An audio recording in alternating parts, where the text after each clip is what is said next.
हाँ साथियों, आज हम पढ़ेंगे अम्ल तथा क्षारक धातु की अभिक्रिया। देखिए आपके पास सारा ये मैंने क्या किया है कि जैसे आप प्रयोगशाला में करते हैं उसको हम फिगर में आपके बना दिए हैं। ये आपका परख नली है। ये जो रेड सर्किल शो किया गया है ये क्या है, जिंक का टुकड़ा है। ये जो डैश करके ब्लैक से शो किया गया है वो तनु सल्फ्यूरिक अम्ल है। और ये जो ये सर्किल दिखाई गई है ये H2 गैस है। इसमें क्या किया गया है, साबुन का एक विलेन है और ये जो सर्किल दिखाया गया है रेड कलर से वो क्या है, साबुन की झागयुक्त हाइड्रोजन गैस है। अभी हम क्या करेंगे, हमने क्या किया, परख नली में आपका जिंक का टुकड़ा ले लिया, उसमें क्या किया, तनु सल्फ्यूरिक अम्ल डाल दिया, ठीक है।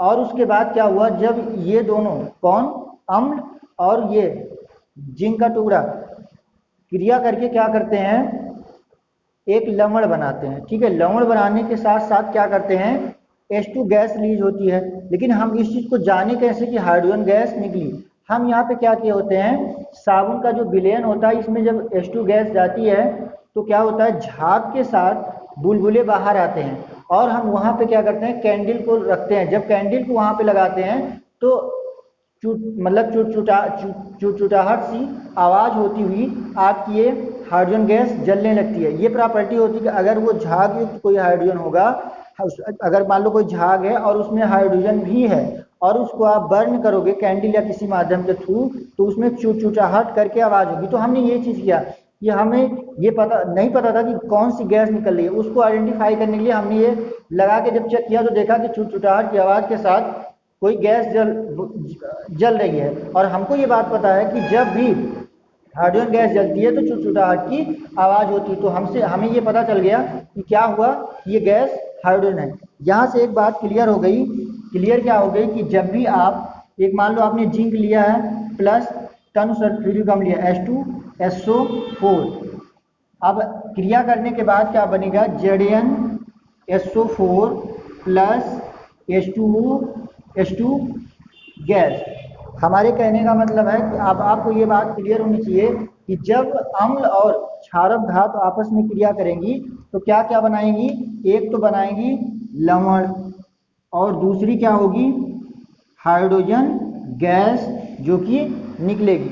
इसमें केवल आपका इतना ही था। और एक चीज हम और सीख लेते हैं, आपको कई बार देखने को मिलेगा क्वेश्चन आपके एग्जाम में आता हुआ कि उदासीनीकरण क्या है, उदासीनीकरण हमारा क्या होता है।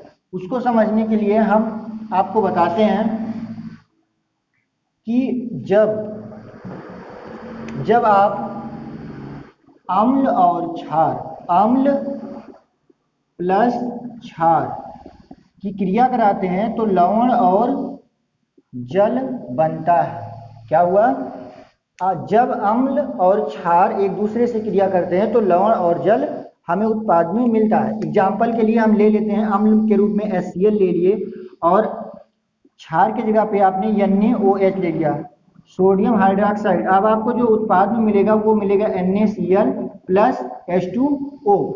मतलब क्या निकल के आया कि ये आपका अम्ल था और ये एक क्षार थी, दोनों आपस में रिएक्शन किए, अब क्रिया करने के बाद एक लवण बनाए जिसको NaCl या साधारण नमक कहते हैं और साथ में जल भी है। अच्छा, ये इक्वा फॉर्म में होता है। इक्वा फॉर्म का मतलब क्या निकला कि ये द्रव में घुला हुआ होता है। अब आप क्या करेंगे, जब भी आपसे पूछा जाएगा उदासीनीकरण क्या है तो आप लिखेंगे कि ऐसी अपक्रियाएं जिनमें अम्ल और क्षार आपस में अपक्रिया करके लवण और जल को हमें उत्पाद के रूप में देती हैं, वो अभिक्रियाएं क्या कहलाती हैं, उदासीनीकरण अभिक्रिया। और आप ये एग्जाम्पल नीचे आप क्या करेंगे, लिख देंगे और आपका हो जाएगा कंप्लीट।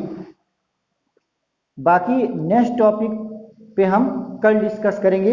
धन्यवाद।